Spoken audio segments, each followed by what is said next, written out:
We're really in a dangerous era with regard to information. Yes, AI can help us. Yes, AI is probably going to help us cure things. Yes, there are some really spectacular data people out there who are going to take AI, and which we've had for a long time. It's a generative AI that's different, but the way it's evolving now, things are going to change for the better. But there's also the danger of them not changing for the good. Welcome to the Philanthropy Masterminds podcast, brought to you by DonorSearch, the show that takes you inside the lives of thought leaders, innovators, and changemakers in fundraising, philanthropy, and civil society. I'm your host, Jay Frost.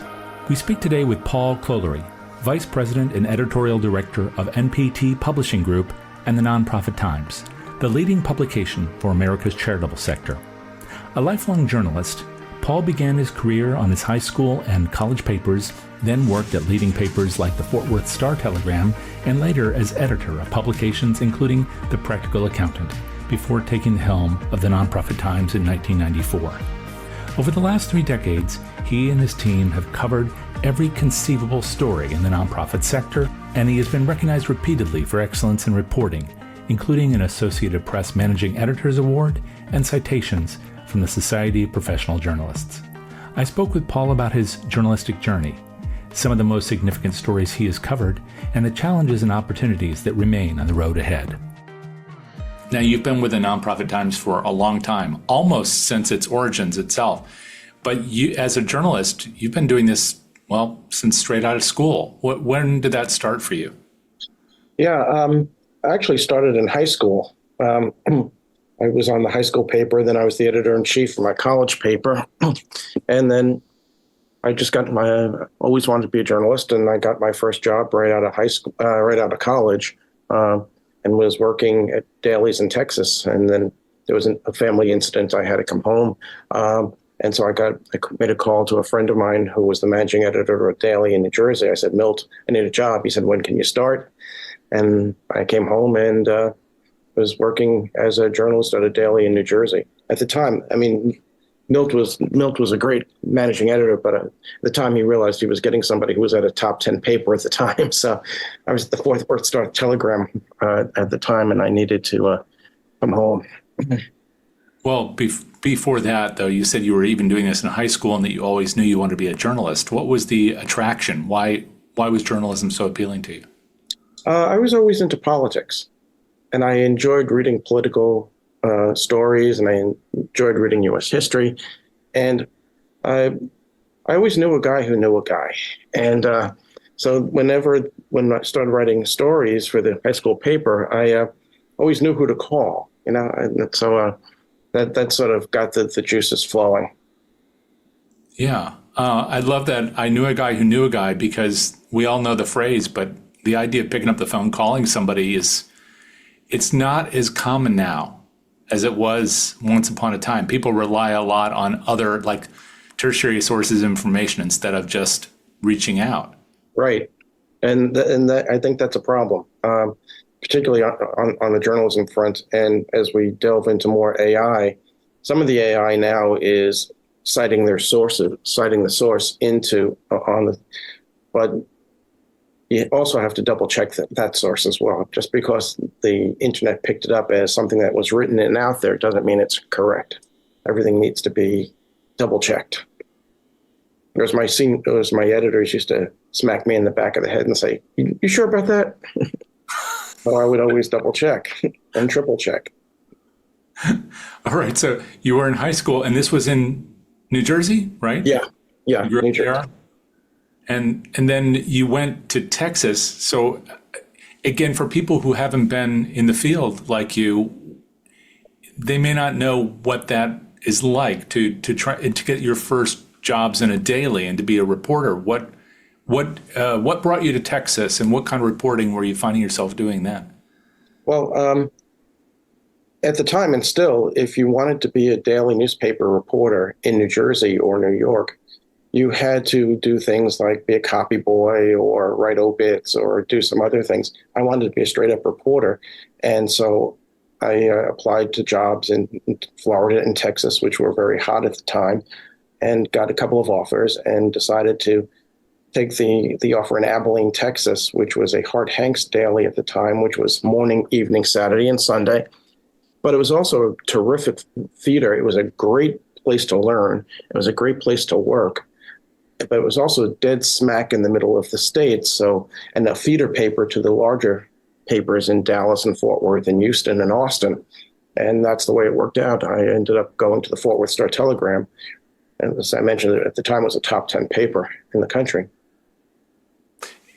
You had an interest in politics. Were you able to delve into that as a reporter in Texas? I mean, it's a kind of a different political environment from the one in, New Jersey. Actually, the only real political reporting I did was as a college student. I covered the 1980 DNC in New York as a freelancer, and so that was the only real politics writing I've done. I mean, obviously, in the nonprofit Times, you can see the politics involved with the things on Capitol Hill and everything else that's going on within the sector. So there's a lot of political back and forth there as well, but it's not covering elected officials as much as you would think. I'm trying to remember which convention that was in New York for the DNC. 1980. 1980. That was a huge turning point politically, too. Yep. And the shame about it is Senator Senator Ted Kennedy at the time was challenging incumbent President Jimmy Carter because they wanted to put a healthcare plank into the Democratic platform. And they almost opened up the convention against Carter to push this in. And here we are, how many decades later, and we're still talking about healthcare for all? So some of these stories kind of repeat themselves. History rhymes, I guess, is what the president would say today. And that's probably true in a lot of the reporting that you found yourself doing over the years. What kinds of stories were you doing when you were in Texas before you got back to the East? Rookie reporting stuff, police, fire. I stumbled onto a couple of terrific business stories where an airline was coming into town, going to fly into Abilene a couple times a day and have direct service to the other major cities and feeders. So I did some business stories, and one of my favorite stories. There was the Abilene Reporter News was a morning, evening, Saturday, and Sunday paper. I was on the afternoon paper, which means I got to the office around 7 a.m.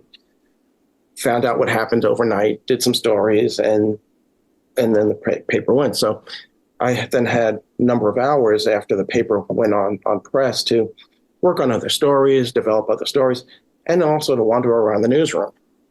And so I wandered into the features department one day and saw a stack of albums there. And I picked it up. It was I forget which one it was, but it was a rock and roll album. And I said, oh yeah, this guy used to play with, and I kind of knew everybody. So I put that one down. Oh yeah, I know this guy too. So the editor didn't even look up. Finally, like the third time I did that, he looks up, doesn't say anything, just keeps working. Fourth time, he gets up, hands me a stack of records and says, let me see what you can do. Give me about 800 words by tomorrow afternoon and record reviews. Pick a couple and we'll see how it goes. So I ended up doing rock and roll reviews in the Sunday paper for a number of years. But obviously you didn't continue down that path.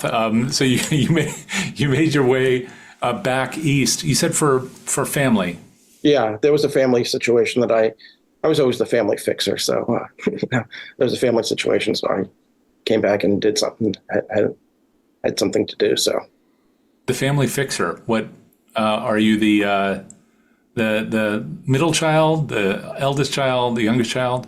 I'm the youngest of two, but it was an extended family situation. So as I said, the guy who knows a guy. So there you were back in New Jersey and doing this work again, but I guess in a different kind of paper. And what kinds of stories were you finding yourself writing then? Municipal government at that time, covering one of the largest cities in the state of New Jersey, Jersey City. But also because of my health and science background, I ended up doing a lot of health and science stories. We were covering the AIDS epidemic in New York City and New Jersey back when they were calling it HTL3 in They didn't actually call it AIDS back then. Again, I'm stuttering a little bit because I'm trying to remember exactly what we called it. It's been a long time, but it wasn't. It was done by its chemical name rather than its AIDS or HIV. Right. This was early on. HTLV3. That's what it was. HTLV3. Well, So that was for the people who didn't live through that era or don't remember it well. That was a pretty devastating time.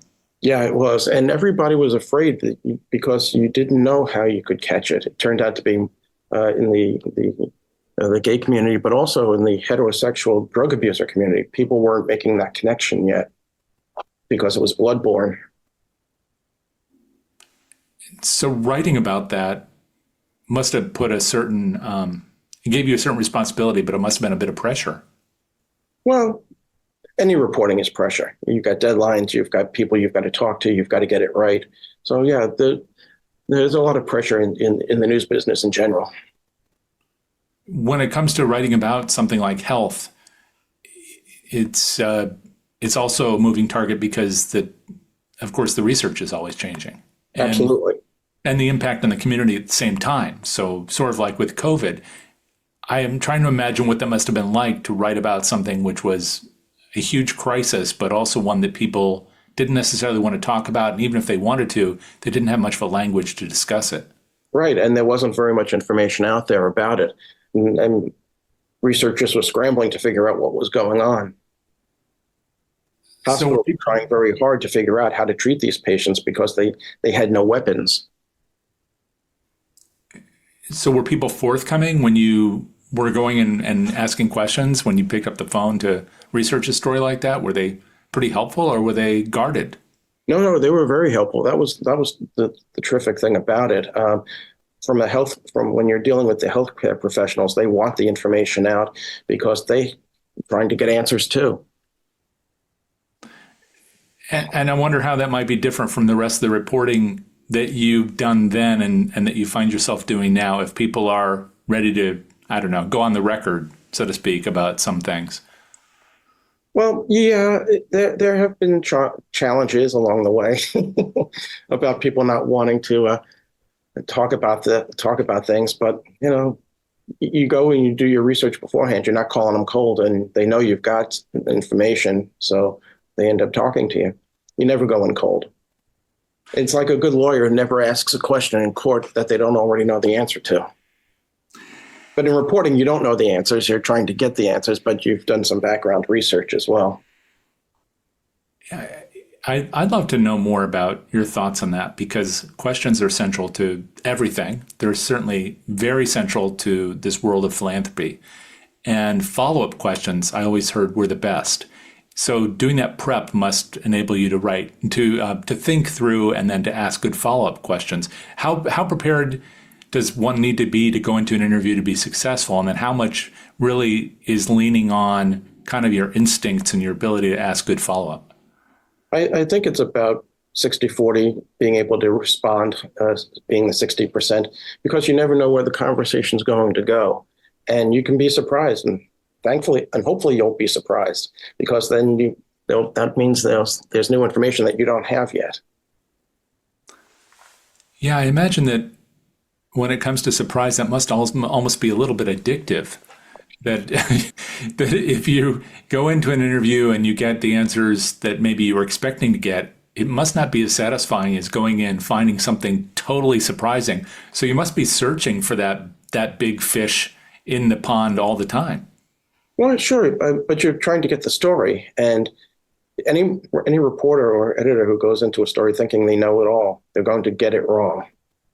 So you have to go in there with your background and your information and listen. And if they say something that is different from what you already have or already know, you need to be able to challenge that individual, not argumentatively, but say, but what about this?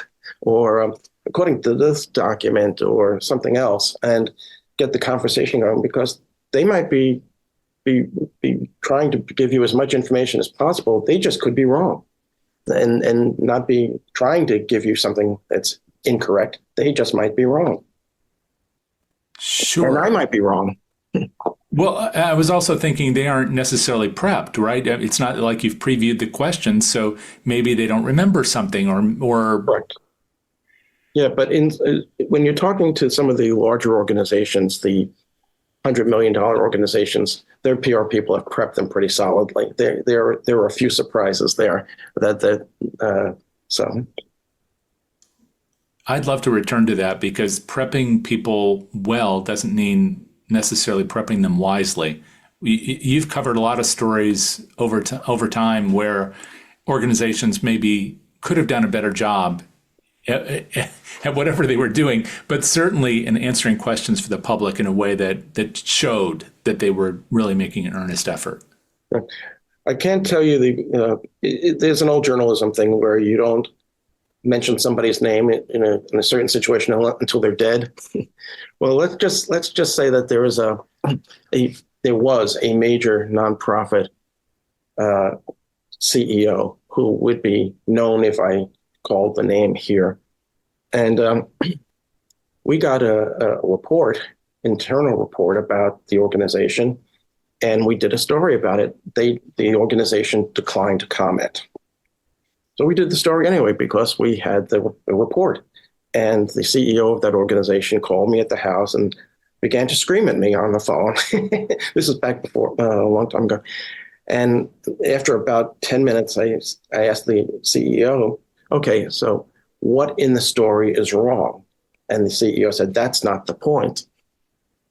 And the CEO then said, you don't have that report. You're just guessing. I said, I just happened to be walking into the house when the phone was ringing, and I had my briefcase. And I happened to have the report in my briefcase because I wanted to we were going to do some follow-ups. And the CEO said, oh yeah, well, turn to page 30 and read me line 4. If you actually have the report, you'll be able to pull out the report and read it. And I told the CEO, I might have been born in the morning, but not that morning, because a lot of those reports, if it's from a major consulting firm, will have one sentence on one page that's different for all of the reports. And if you read that, if I had read that sentence to that CEO would have known where I got the report from. So wow. I didn't read the sentence, and I let that CEO know that it wasn't going to happen. Now, you obviously can't talk about the source of that, but I'm curious, when you do have a conversation like that, and you probably had more than one with a CEO at a nonprofit somewhere. I try not to yell. But what happens after the yelling, at least on their part? When you see them later, months or years later, do they remember that, or do they just sort of let it pass? It wears off eventually, but something like that you don't forget, particularly in that particular case where it was a rather damning report. Well, I imagine also that there's another element to that, which is the source itself, which is why we have to be very protective of our sources. I wonder if the sources themselves keep coming back. So that trust is there, and then they keep referring those stories on to you. Yep. Well, we kind of delved into something which is going to impact the way we talk about the Nonprofit Times. So maybe we could go back for a second. How in the world did you get at the Nonprofit Times? Because you were in these dailies. You were then, I think it was you were working with the Practical Accountant. Gordon Publishing, and then the Practical Accountant, and then the Nonprofit Times. How did you make that journey? Well, it was a head injury, Jay. No. So the brain injury just never helped. But what happened was I was working at a daily, and as you know, I've got a health and science background, and I got approached by a company to help launch a health and science publication. And it was going okay. It was like any other launch. It took a while to get its feet going. Then the CEO of that small company suddenly died. It was unexpected, and the CEO died. And it was a different animal than that company was used to publishing. They were doing trade books, but a thing called a product tab, where advertiser sends you a picture and sends sends information about that particular product, and it goes in the magazine. We were not doing that. We were doing actual health and science stories for healthcare professionals, and it didn't fit the mold of the company. So when the CEO died, they immediately took the product out and said it was over. We're not doing this anymore. So we were all let go, and I ended up at Thomson, Faulkner and Gray, doing the practical accountant, because in the previous daily experience I had, I was the deputy business editor at the daily paper.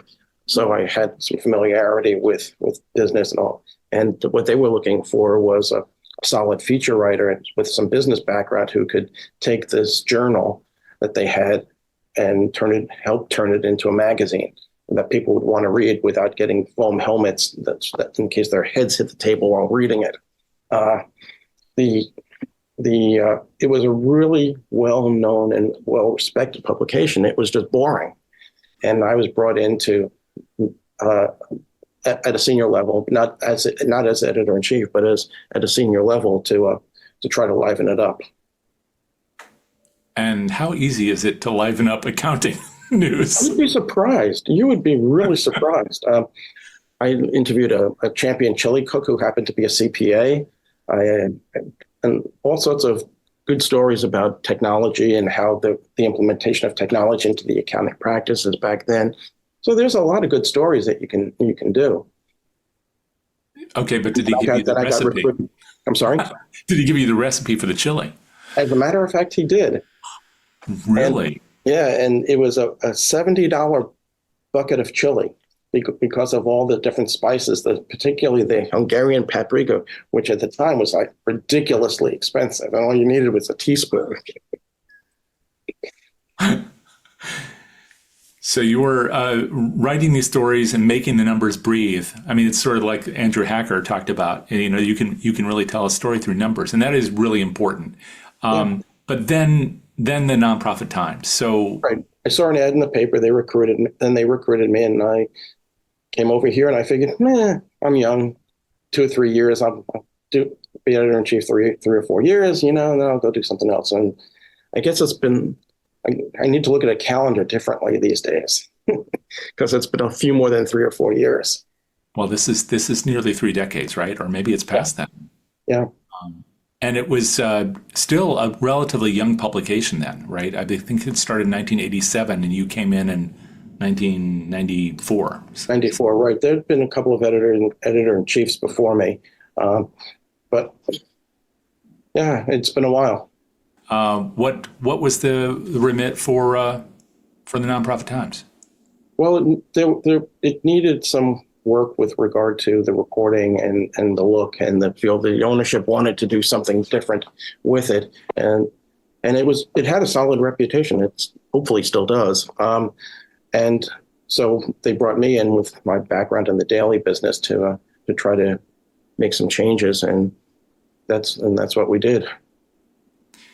And just in case someone does not know the nonprofit Times, which means I guess they've been in another country or under a rock or something, you have the print edition, you also have an online edition, and then there's a subscriber base for that. But then more broadly, I think there are like 300,000 people getting content in different ways, different slices. Yeah, it depends. We've got the nonprofit Times. We also have a digital edition of the nonprofit Times, which you can get, and it's on the website, and you can subscribe to. We've got 5 e-letters that we do every a weekly, and one on fundraising, one on finance, 5 stories, and of course the website where we're posting almost daily to that. So yeah, we've got a lot of people who get something from us one time, at least once a month, or a couple times a month. And it is, in a sense, a journal for the field, but it's the way I read it is a little bit broader and deeper than that. I mean, sure, there are stories about some of the main players and companies and different ways to get things done, and you have certainly people who have written stories who are fixtures in the field who have been able to give good advice.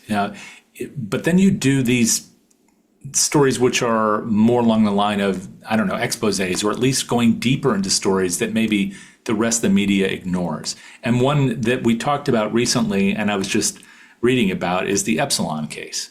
And that's just one of many. So You were following that case for a while, I believe. Yeah, a couple of years. The first charges were back. I think it was, without looking at it, I think if the first charges came up in 2018, and it had wound its way through the courts and postponements, and it went to trial in January, and there was a mistrial because of something happened to one of the attorneys' computers or something like that. And then it finally went to trial again a couple of weeks ago, and I guess it was about 10 days ago or so that the jury came back with guilty verdicts on two of the former employees of Epsilon. What's the gist of that case, and why is it important? Well, the gist of the case was that there were people within the company who were putting together lists. It was a list and data company. It's a listing data company, mostly a data company that puts together lists of donors and other types of buyers and consumer lists. And was alleged by the prosecution that many of the lists were put together based on information that consumer X would respond to offer Y. And they put these lists together, and the prosecution alleged that they sold these lists based on algorithms that they've put together to organizations, or not to nonprofits, but to for-profit companies that were then found to be disreputable. And in one case, they allegedly sold 100 lists to one company of people, the elderly in particular, who might have had a leaning to a specific topic, and then these firms down in Florida and some other places would just churn out direct mail copy, whether or not there was a product or not, and would go to people, and then it was just not appropriate. So essentially a mail fraud case, I guess. It was wire fraud, yeah. Wire fraud, excuse me. I wonder how a company like Epsilon got to a place like that. Good question. And there have been a lot of people who are no longer there. Epsilon paid a $150 million fine to the federal government to avoid criminal prosecution in the case, and that money was redistributed to the people who were defrauded. So, I mean, the government proved its case, and it was a shame. So, before asking you about some of the other stories like that maybe are worth another visit, because you know how there's a tendency for us to only focus on what's directly in front of our eyes. That I'm curious to know whether or not you think there's sufficient coverage outside the work that you and your team do, within the sector as a whole. I mean, not necessarily just about the Epsilon trial and conviction, but all the other stories in our sector that have a big impact on society. Are they getting the attention they deserve? Is the media covering them like they should be? It ebbs and flows. It really does. There was a period of time, I guess about 10 years ago, where a lot of dailies were actually having reporters specifically covering the charitable sector. And I mean, major papers like the New York Times and others that actually had people specific to covering the nonprofit sector. And it ebbs and flows, like I said, and as daily papers have changed significantly and staffs have been just decimated, and bringing down to the core, unless it's a major scandal, the major papers are not going to probably go for it unless it has something else to do, maybe with politics or some other element of what they're covering. But yeah, it's a shame. I remember there was a professor at the University of Mississippi, Bernice Morris, who got a grant from the Knight Foundation, and he enlisted us to help him put together and we did it for about 4 years, a program called the Fourth Estate and the Third Sector, where with the grant money, they flew reporters into University of Mississippi for a couple of days and taught them the nonprofit sector. Why 1% on a direct mail acquisition piece is a good thing, not a bad thing. If that was a renewal rate, that would be a whole other issue. But we try to explain to them, okay, well, your newspapers have big car ads in the back end. All they have to do is sell one car, and that ad is paid for. So, and that sort of brought into their minds the economics of direct response fundraising.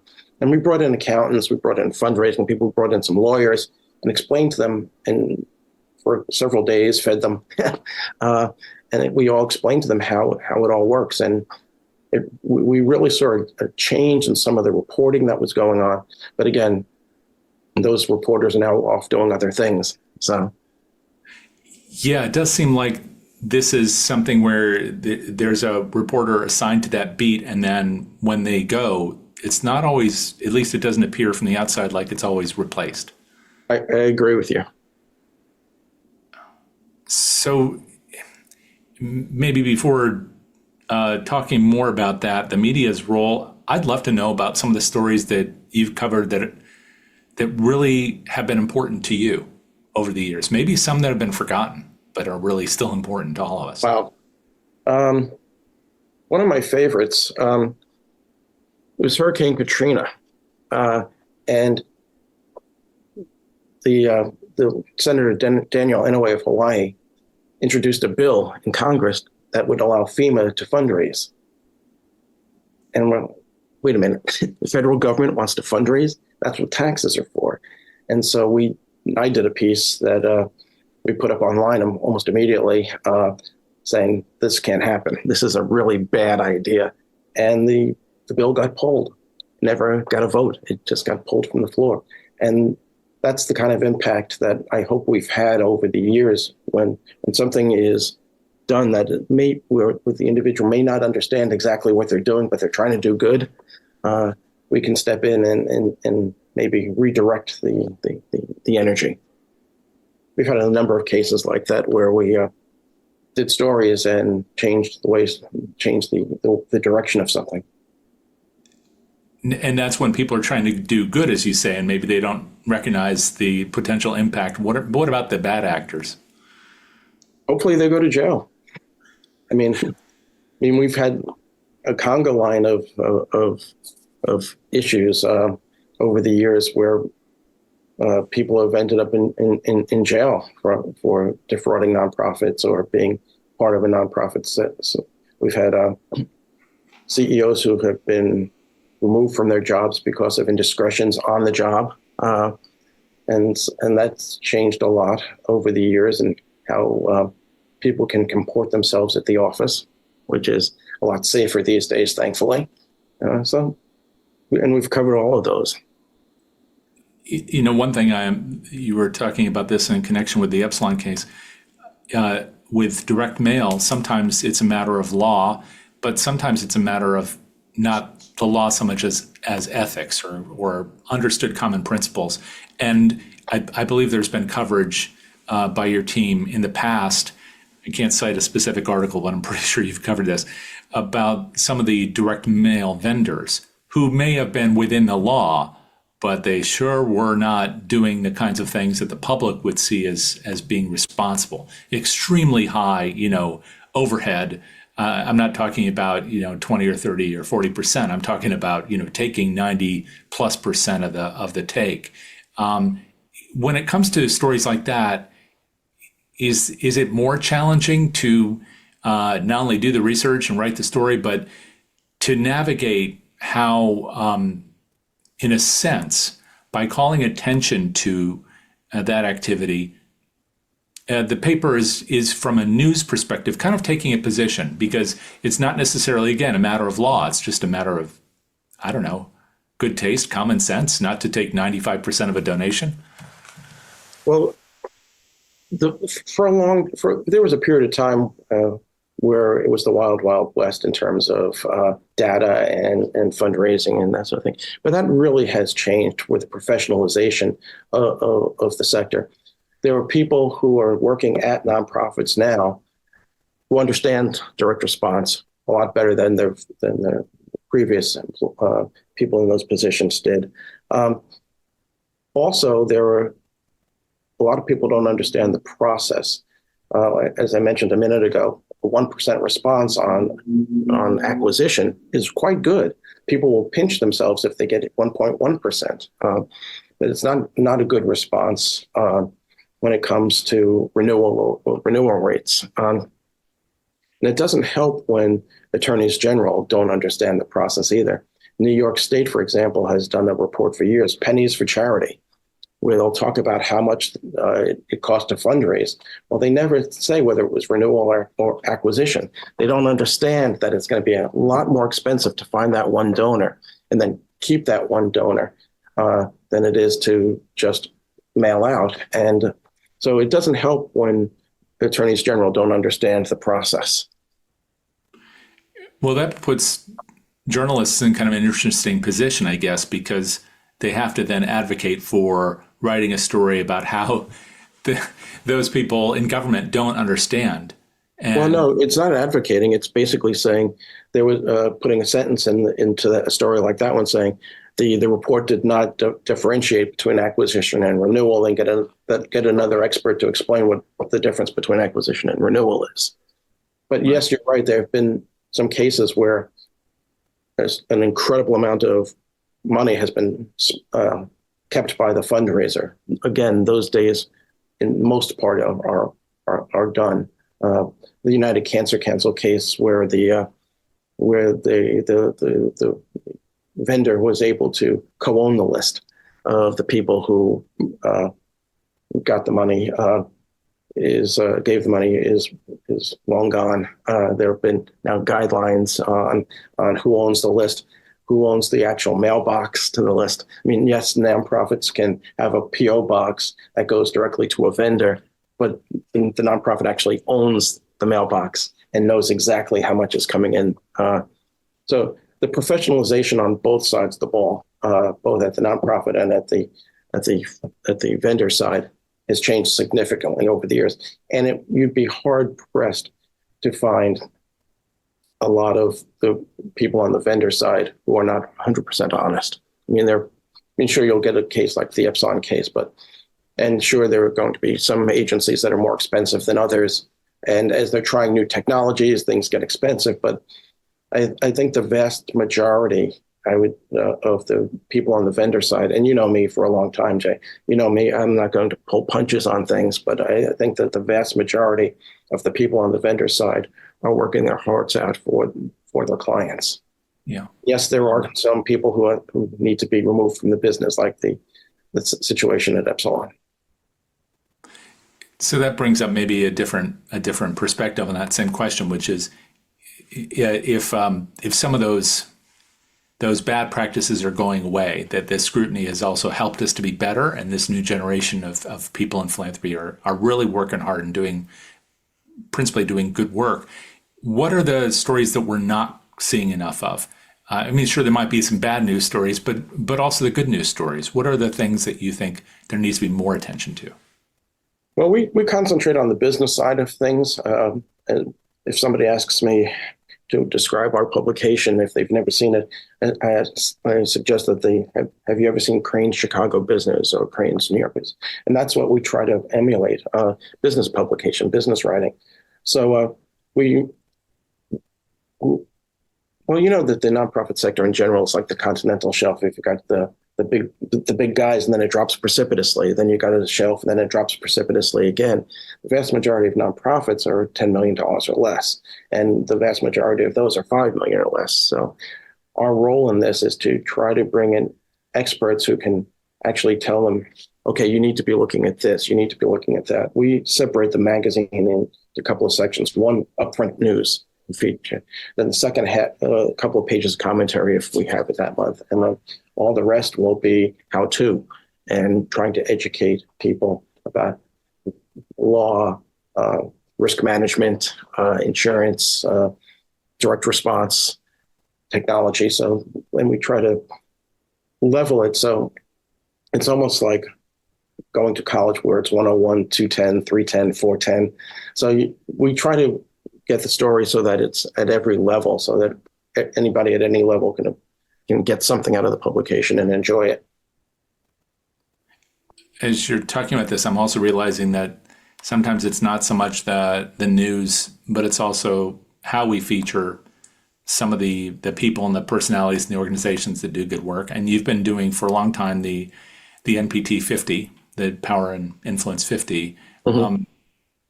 What's the genesis of that, and why is that important? The editorial staff and some of our kitchen cabinet, we each year say, okay, this is not a lifetime achievement award. Who has made a difference in the past 12 months? And so we bat it around, and obviously we come up with somewhere like in the neighborhood of 300, 325 names, and then we wheedle it down, and that's how we decide on who the top 50 will be. But it's generally somebody who has made a difference in those 12 months, somebody who has changed the course of things, and they have to be a working executive at a nonprofit. It can't be, well, for example, Mackenzie Scott is the first time we've had a major donor on that list because she has changed the way people think about philanthropy. Trust philanthropy has long been talked about over the past 5 to 7 years. But when she writes a check through her LLC and through her, and she's working through the Levers for Change at the MacArthur Foundation at Chicago, she has really changed the way people think about philanthropy, and just writing the check and getting out of the way, doing the research, understanding what the organization does, why it's a good organization, writing the check and getting out of the way. And that's really changed a lot of the perspective, particularly on the major donor side. So that's why she's one of the few times that somebody who's not actually actively running a nonprofit will make the list. And the people who are on there, some of them will stay for a number of years because they have that impact and they're still active in those organizations. And other people kind of appear and then disappear. Right. It must be hard to kind of narrow down the pool. Well, it is. I mean, but it's fun, and it is sometimes hard to narrow down the pool, especially when you're down to 60, and you say, okay, so which 10 aren't going to make the list? And there are some hard decisions there, because when you look at it, Jay, I mean, like I said, you've been and I've been around this industry a long time. There's some damn fine people doing this work, and some people who are innovative and doing some really frontline, first time ever work out there. And so it's hard sometimes to get it down to 50. You get together with them and celebrate them every year, I think. And right. We do an event at the National Press Club each year. And it's really interesting. Years ago, when we first started, we had the list for a while, and then it was decided that maybe we should do an event. And what happened was I was at some rubber chicken thing out at IU, and Gene Temple, who at the time was running the Center on Philanthropy back before it was called the Indiana University, the Lilly Family School of Philanthropy, just called IU Center on Philanthropy. He and a CEO at another nonprofit pulled me into a room and said, look, you've got to get these people in a room. They've never met each other. So we scrambled together. We got some sponsor money, and we put the first event together. And people came into the ballroom at the National Press Club. And when the event was over, we couldn't get them to leave. The press club was breaking down tables. They were vacuuming. People would not leave because Gene and the other CEO were correct. Putting these people in a room together at the same time was remarkable to watch. And there was one CEO, again, I won't call their names here, but there was one CEO who worked for an elder person organization, not AARP, another one, but I'm being very generic about it. There was another one who worked for an LGBTQ organization. No idea that the person from the elder organization had a transgender child, had no idea about it. Those two people were in the room. All of a sudden, those two organizations were working together on a program matching senior citizens with kids. And that's why we do that day. I imagine that must be pretty satisfying personally. Yeah, and I get to crack wise in front of an audience. It's always a good time. It must be hard for some of those folks to be out front like that, because you just mentioned Mackenzie Scott. And I can imagine that she's besieged, or people try to besiege her if they can find an address and a phone number for her. So folks like that, on one hand, since they're the celebrities of our field, everybody must feel like they know them, even though they don't. Right. So from that perspective, being able to go beyond cracking wise with them and sit down with them and break bread and talk, what is that experience like for you and for all of them? Because you must be able to let your guard down a little bit. Right. When they walk in the room, they know that everything that night is off the record except for the photographs. And we'll get some candid photographs of people, and we'll get photographs of them getting their awards. But other than that, the entire night's off the record. We will never, ever report on what we see in that room unless something horrific happens, which hasn't happened yet. But yeah, it's a completely off the record night. And it's really interesting because for years we had some of my media friends like Eleanor Clift and others come in and do the song and dance at the dinner. And I think it was Phil Buchanan from Center on Effective Philanthropy up in Boston, and a few others who came to me and said, why don't we just do a panel? Pick 4 people, let's pick a topic, and just get the room on fire, set the room on fire. So we did. And for years now, we've been just doing a panel discussion and passing around a microphone. And the ideas that come out of that and the participation of the people in the room is just stunning. And you can tell that you can see the light bulbs going off in people's heads around the room. And then, well, what about this? And what about that? And it goes on for only about 40 minutes, but it's just a remarkable thing to watch. I get to play Jerry Springer with it. I walk around with the microphone and talk to people. No chairs were thrown during this panel, then. That's exactly right. I warned them, no chairs can be thrown during the panel. On the one hand, I can imagine that's so fulfilling, but then you're not going to report on it, as you said. Afterwards, though, you must be burning with desire not to report, but hoping that they can take some of those ideas that were in the room and bring them out to the public. Because one of the issues, of course, of our sector is that people still, despite all your work and the work of colleagues, still don't know what it is that we do. They think nonprofit is no profit. They get all worried about overhead rates, all these other myths, instead of understanding the nuts and bolts of change. I think a lot of that falls on the sector itself is guilty of that. And a couple of things that are flying around. I mean, years ago, the Red Cross did some polling, and they were wondering why certain things were happening in certain ways. And it turned out that the polling showed that the American public thought, a majority of the American public thought the Red Cross was part of the federal government. And that was a problem, not just for fundraising, but for other aspects of some of what they did. And I have to tell you, I'm a little concerned about some things that are going on right now where some nonprofits are trying to tie the nonprofit sector more closely to the federal government just to get stats, to know more about the labor, to get more statistics on demographics.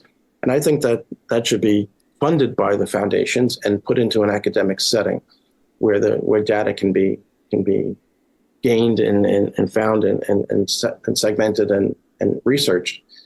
I get really queasy when the nonprofit sector cozies up to the federal government, even if it's just to get data. I think it hurts the independence of the sector if rank and file Americans and rank and file donors think that the sector is somehow tied to the federal government or any government at all, whether it be state or local. I think that's a real problem. Is that have been exacerbated by attitudes about government in the last few years and the increased polarization in the country? No, I don't think that's the case. I just think that Americans have always had a healthy problem with the federal government, where they want to have less government or more government in certain areas. And for years of obviously the federal government contracts with the nonprofit sector to provide services, but there should be a contractor-vendor relationship there. There shouldn't be so much reliance on the federal government to provide statistics that the sector itself should be collecting.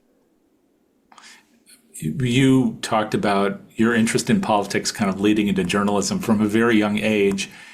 We are about to go into what I think most people would regard as a very consequential election. Of course, the major political parties always say it's existential. Maybe it is, maybe it's not, but it certainly is a big deal. As you look at this, both in your seat as the editor in chief of the Nonprofit Times, but also just as a journalist and as a guy who really is into this stuff, what are you thinking about in terms of what are the stories, but also what are the big things that all of us need to be thinking about as we move forward this year in this sector? If somebody tells you the sky is green and you look up and it's blue to you, the sky is blue. The sky is not green. There are certain facts and figures that are not in dispute. And given what we're seeing on both sides of the ball with regard to deep fakes on the internet, politicians who on both sides not exactly getting the facts correct, and be going out on social media, and people who get their news from social media, I think that's the biggest problem right now, is the fact that so many people, well, here's my phone. Now, how many different things do I have on my phone? And I can look at it, and I spend a lot more time on my phone than doing other things during the day. And for some people, that's an addiction. And for some people, that's the only place that they get their news. They don't tune into Walter Cronkite anymore. And unfortunately, CNN and Fox have both, and I'm sorry, not CNN, but MSNBC and Fox have both come up with clearly point of view. And while it's interesting that it's a point of view, there's not a whole lot of fact checking going on either side at either place. And I think that Americans need to not just accept what they're told, but try to rationalize it and try to use their own common sense. Say that, but that's not possible, or that can't be right. And I think that we're really in a dangerous era with regard to information. Yes, AI can help us. Yes, AI is probably going to help us cure things. Yes, there are some really spectacular data people out there who are going to take AI, and which we've had for a long time. It's a generative AI that's different. But the way it's evolving now, things are going to change for the better. But there's also the danger of them not changing for the good. So we need to ensure that there's a healthy prodding of information that we see. Question what you say. And when you're a kid, you always question your elders, question what you see, question authority. Well, you should do it again. And we should be doing it in a lot more than we're doing it now. Well, that's it for this episode of the Philanthropy Masterminds podcast. If you'd like to learn more about the Nonprofit Times, visit nonprofittimes.com. Thanks again to our sponsor, DonorSearch, the global leader in fundraising intelligence, and our producer, Jack Frost. If you like what you heard today, please subscribe on Apple Podcasts, the DonorSearch YouTube channel, or wherever you like to listen, and consider giving us a like and a positive review so others can find us too. Check out our live webinars and webcasts on Tuesdays and Thursdays, and come back next weekend for another interview with a leader in the world of social good. Until then, this is Jay Frost. Thanks for joining me. See you next time.